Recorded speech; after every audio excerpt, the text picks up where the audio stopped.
araba ry laina soavina no asoavina tokoa isika tsiraray avy mato tafahoana indray amin'ny alalan'izao fandaharana izao mahereza sy matanjah no asoavin'Andriamanitra nomeny famindrapo nomeny tombonandro ary tsy kisendrasendra ny raha antsika eto fa ilay fanan'Andriamanitra nampiona antsika tsiraray avy eto indray antian'io ity ho azy rery ny fiderana fa ny fankasitrahana kosa dia atsotranao mpiaino izay nanaiky hampandroso ny fandaharana mahereza matanjah izay iarahana amin'ny pastora Ratsaka Sotra Paul ny fampaherezana ao amin'ity anio ity milohan'izay rehetra izay nefa dia fa nanomana torohevitra ara-pahasalamana ho anao ihany koa zahay izay iarahana amin'ny docteur Andretina azatonoana fa nira fiderana dia fanomanana ho anao any tokantrano any samiary mankatoerana fa indro arosina ianao amin'ny fitiavana io fandaharana io.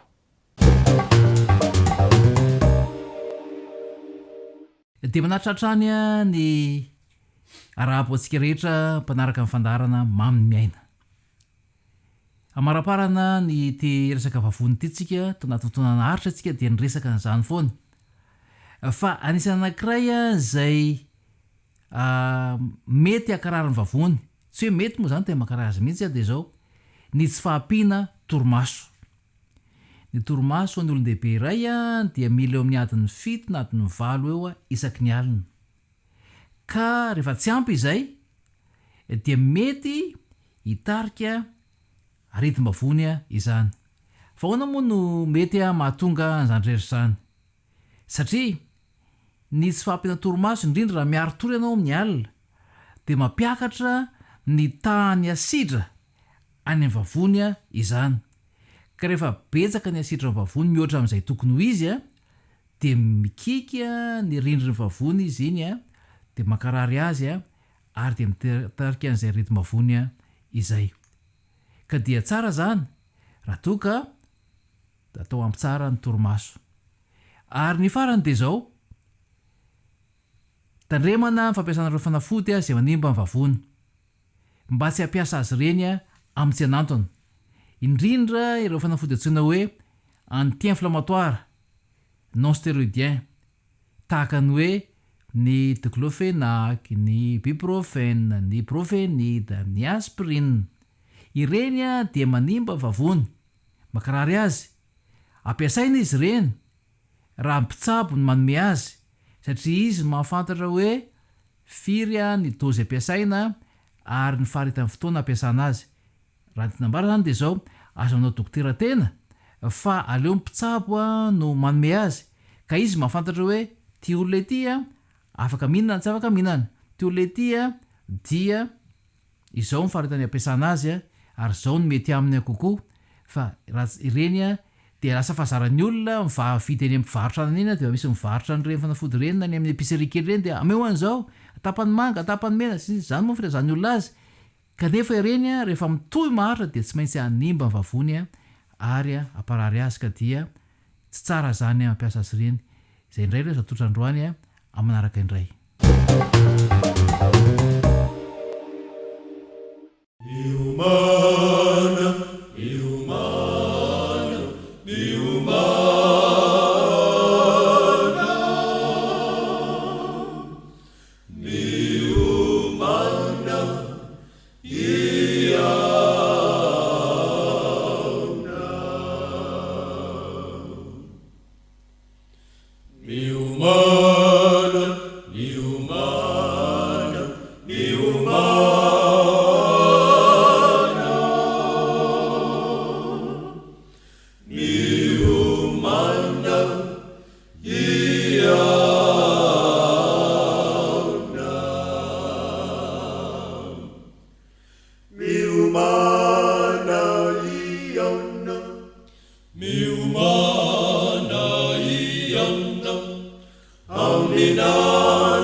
fa le miarahaba antsika mianakavy tratra n'izao fotoana izao. Andriamanitra ny fiadanana ne obantsika rehetra. Ka ny fotoana izay ratsika eto dia hitondra hery, hitondra filaminana sy fiadanana ao am-po ny tsiraray avy, ao an-tokantrano ny tsiraray avy, eo amin'ny fiarahamonina. Ka ny fotoana izay iarana eto dia fotoana izay ahitana tombontsoa, voalohany indrindra aloha ara-panahy, ary tombontsoa ihany koa eo amin'ny lafiny rehetra eo amin'ny fiainana. Ray andro ity namako anankiray nandray fiaramanidina avy eo Washington, États-Unis ary akany Chicago. Ary dia tafiditra tao amin'ny fiaramanidina izy, de nipetraka. De zao nisy lehilahy anankiray izay nipetraka teo akaikiny. Miara-mipetraka zany izy ireo tao anatin'ny fiaramanidina. De zao rehefa tonga teo amin'ny 12 sy sasany na mihoatra kely eo na amin'ny 12 latsaka kely. De zao nanomboka niresaka tamin'ity namana anankiray, zany hoe lay miara-mipetraka teo aminy lay namako. Nanomboka nanaka-dresaka zany. De zao ny zavatra mahagaga. Nagaga fa tsy namaly resaka mihitsy ilay rangahy. Fa de eo izy. De zao gagagaga lay namako ary nefa rano moa de hoe tsy te hiresaka zany izy. De nangina, tsy nitohizana ny resaka.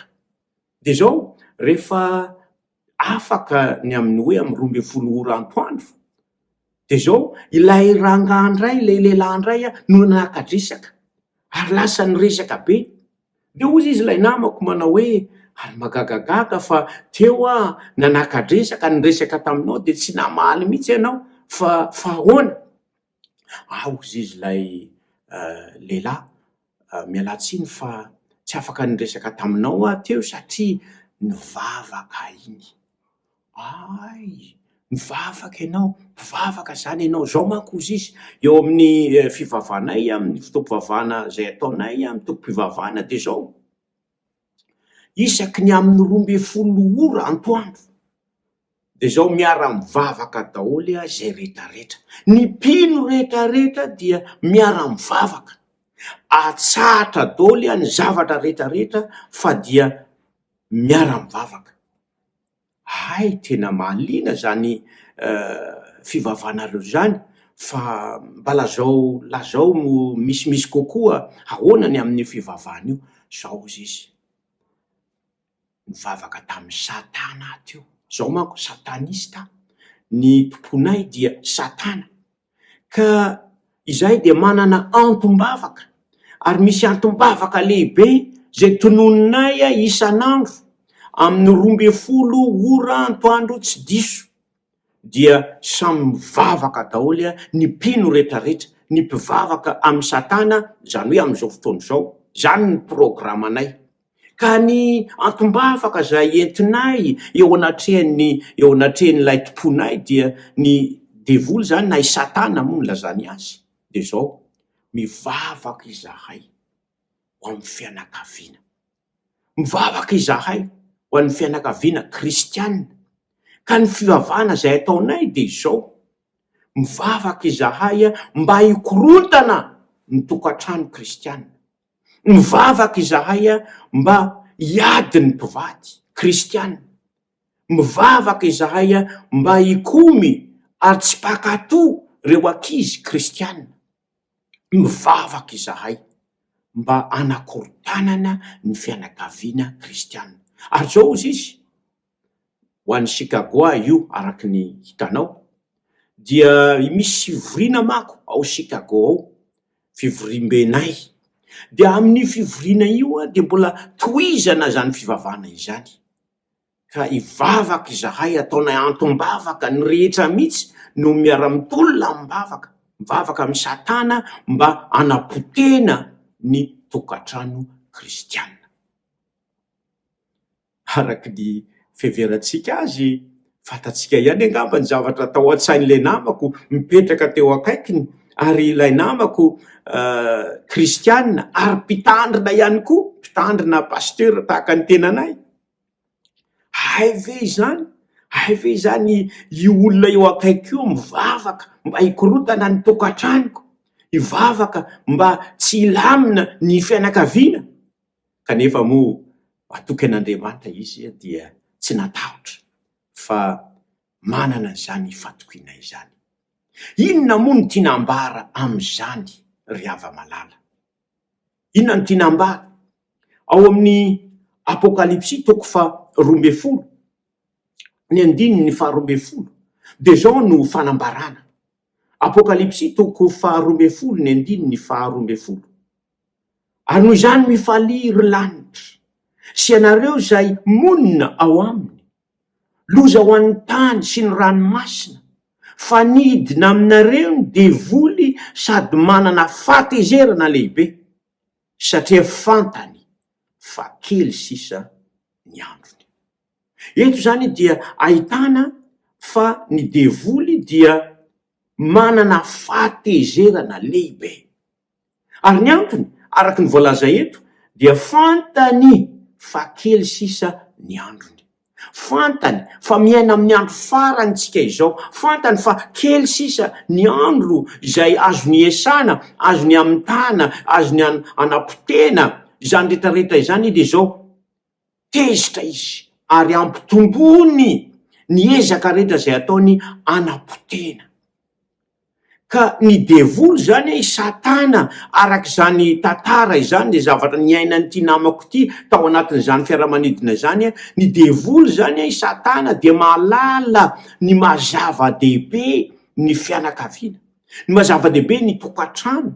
Ka izany no antony anentany any an'ireo mpino azy, ireo satanista, mba hivavaka amin'ny fomba manokana anapotena ny kristianina, anapotena ny fianakaviana.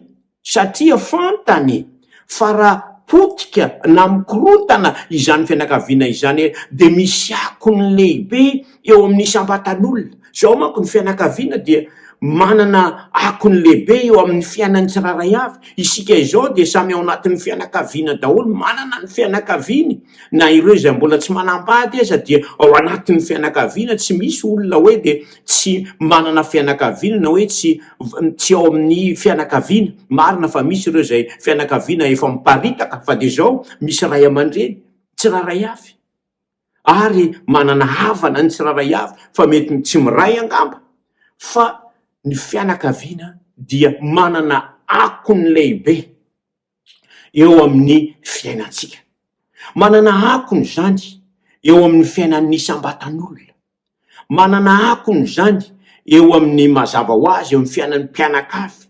Misy akony zany eo amin'ny fiainan'ny fiangonana. Misy akony zany eo amin'ny fiainan'ny fiarahamonina. Misy akony zany eo amin'ny fiainan'ny firenena. Misy akony zany eo amin'ny zao tontolo zao mihitsy. Ary zany ny mahatonga ny Satana manao zay afany anapotena ny fianakaviana. Satria ny fianakaviana manko dia manana ny lanjany lehibe tokoa arak' zany voalaza izany. Ao amin'ny fianakaviana io, zay ray aleny, na mivelatra isika, na vao mainka mihetry ao amin'izany fianakaviana izany, raha toa ka tsy mitandrina.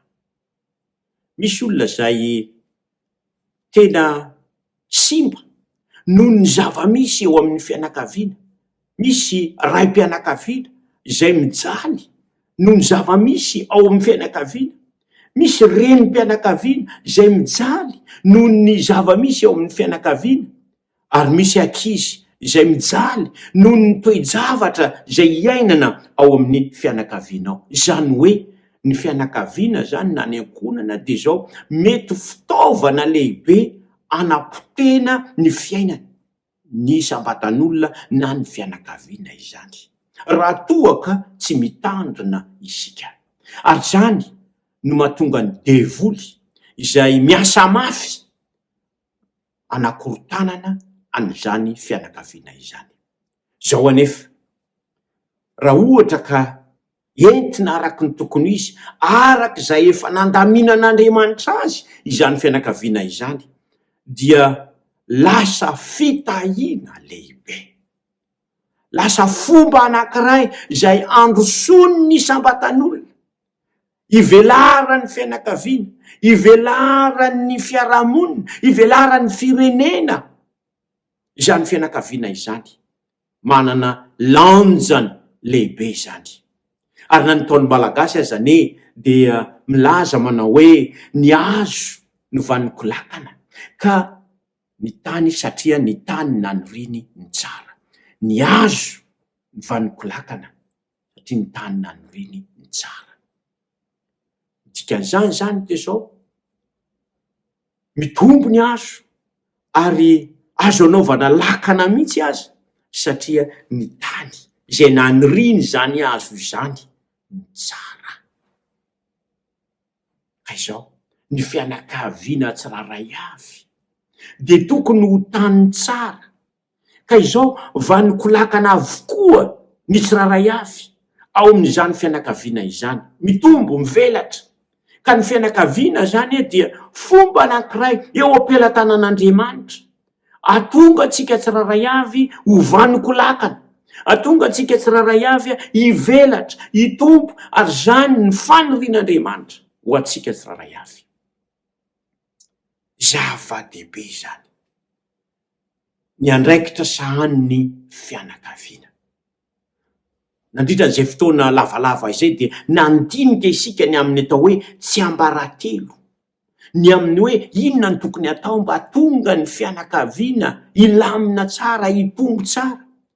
Ny anarantsika nandritra n'izany fotoana izany ny alalàna ny mazava-dehibe, ny ahafantarana ny andraikitry ny tsiraray avy mba tsy anjavozavo izany fa mba milamina tsara avokoa ny zavatra rehetrarehetra ary samy mahafantatra ny tokony ataony avokoa ny tsiraray avy. Ary de zao lasa tany tsara ny riny azo izany toerana izany, lasa toerana anankiray izay androsan'Andriamanitra ny fitahiny, toerana anankiray izay ivelarany tsiraray avy, ivelarany ny raim-pianakaviana, ivelarany ny renim-pianakaviana, ivelarany ireo ankizy. Ary zany dia fitaovana eo am-pelatanan'Andriamanitra, hitahiana ny firenena, hitahiana ny fiarahamonina, zany ny rehetrarehetra izany. Ka izao ry havana, zava-dehibe zany ny halalantsika ny mahazava-dehibe ny fianakaviana. Indraindray izy io fantatra ao an-tsaina fa tsy ampiarina eo amin'ny fiainana, tsy misy akony eo amin'ny fiainana, fa ilaintsika ny hafantatra an'izany. Isan-tanany de malala ny mahazava-dehibe ny tokantrano mazava-dehibe ny fianakaviana, ka izany ny zavatra kendreny dia ny anapotehana an'izany. Fa izao amin'ny faran'izao fotoana izao dia hitondra mbavaka isika ny fianakaviana tsiraray avy mba arovan'Andriamanitra amin'ny fanafiany ilay ratsy. Fa izao misy torohevitra vitsivitsy reto izay tokony ataotsika, tokony arahana mba atonga sahaty ny tokantrano ho sambatra. Efa nodinitsika teto ny amin'ny hoe tokony amafisina ny fifandraisantsika amin'Andriamanitra, tokony amafisina ny fivavahana, ny fandiniana ny tenin'Andriamanitra, atonga ny fianakaviana izay anana izany hery avy amin'Andriamanitra izany, andray ny fitahiana izay fa nomanin'Andriamanitra ho antsika tsiraray avy. Fa izao anjaran'ny tsiraray avy koa anefa ny manolokolo an'izany fianakaviana izany. Ry havana, azo lazaina fa mandalo fotoan-tsarotra ihany isika izao tontolo izao mihitsy vokatry ty tsy mikaretina corona ity, satria ohatrany somary lamindamina le izy teo amin'izao tontolo izao, kanefa dia mirongatra indray amin'ny toerana maro samihafa, ary dia misy akony lehibe izany eo amin'ny fahasalamana, misy aza ny mamoy mihitsy olo tiana ava-malala. Ary eto Madagasikara aza dia misy ireo zay ao anatin'izany amin'izao fotoana izao. Ary eto dia maneho maniry fiononana ho antsika tsiraray avy izay tratran'izany. Ary ao koa ny tratrany tsy fahasalamana, mangataka amin'Andriamanitra mba ho sitrana soamantsara, ary mangataka amin'Andriamanitra isika mba arovany ihany koa amin'izany. Ka izao vokatr'izany zavatra izany dia mety misy toe-javatra ao amin'ny fianakaviana ao izay miteraka disadisa, ary tsy vokatry ny tsy mikaretina corona ihany akory, fa na eo amin'ny fiainana andavanandro aza dia misy ireo zavatra izay mety manahirana, mety misy tsy fahampiana ao an-tokantrano ao, eo amin'ny ara-bola, eo amin'ny ara-tsakafo, eo amin'ny zavatra izay mety ilaina. Dia zao eo anatren'izany zavatra izany dia ilaintsika ny manao safidy, satria ny toe-javatra ao an-tokantrano dia zao mety ho fitahiana, mety hatonga ny fianakaviana vao mainka mafiorina, ary mety ihany koa hatonga ny fianakaviana izay mety hikorontana izany. Inona no tokony atao? Inona aloha no tsy tokony atao? Raha ohatra ka mandalo fotoan-tsarotra na hiara-ny fitsapana isika eo vokatry ny toe-javatra maro ao anatin'izany ny corona, ny tsy mikaretina, inona ny tokony atao? Inona ny tsy tokony atao? Ny tsy tokony atao aloha voalohany indrindra dia zao: aoka tsy ho tezitezitra na mifanimetsiny. Rehefa misy zavatra manahirana manko dia misy alai-panahy mora misendoatra, mora tezitra, ary ohatran'ny tezitra amin'olona rehetra, manometsiny. Ianao ihany na tonga an'izao zavatra zao, na zavatra kely aza dia lasa goavana be satria tezitra, lasa mimonomonina, mifanimetsiny, mitaraina, tsy ry havana. Izany dia toetra tokony ialana. Toetra anankiray koa ny hoe kivy. Mety ho kivy isika eo anatrehan'ny toe-javatra takan'izany. Ary eo koa ny hoe mety anaovana antsirambina ny fifandraisana amin'Andriamanitra. Raha ohatra ka latsaka amin'izany zavatra zany isika, dia mora andaira ny fandrika, mila andaira ny fanafiana izay ataon'ny Satana isika. Fa ny tokony atao kosa dia zao: raha ohatra ka mandalo fotoan-tsarotra na misy fasairanana ao an-tokantrano ao, dia io indrindra ny fotoana izay tokony anatonana an'Andriamanitra bebe kokoa. Io indrindra ny fotoana izay tokony anatonantsika an'Andriamanitra amin'ny alalan'ny fivavahana, amin'ny alalan'ny fandiniana ny tenin'Andriamanitra. Ary ny raim-pianakaviana araky ny efa nianarantsika tamin'ny lasa dia manana andraikitra manokana ny amin'izany. Ny renim-pianakaviana dia manana andraikitra manokana ihany koa ny amin'izany zavatra izany, mba atonga ny fianakaviana anatona an'Andriamanitra bebe koa hatrany. Ary eo ankizy ihany koa dia tokony mora lahatra ary andray anjara amin'izany zavatra izany. Eo koa raha mandalo fotoan-tsarotra na misy zavatra manahirana, io indrindra ny tokony hanehoana fitiavana, mifaneo fitiavana bebe koa hatrany. Tsy tokony hifampimonomonina, tsy tokony ho tezitezitra, tsy tokony hifanimetsiny, fa tokony ho kolokoloina ny fitiavana. Ny fiainana nefa sarotra, fa maninona moa no hasarotona indray?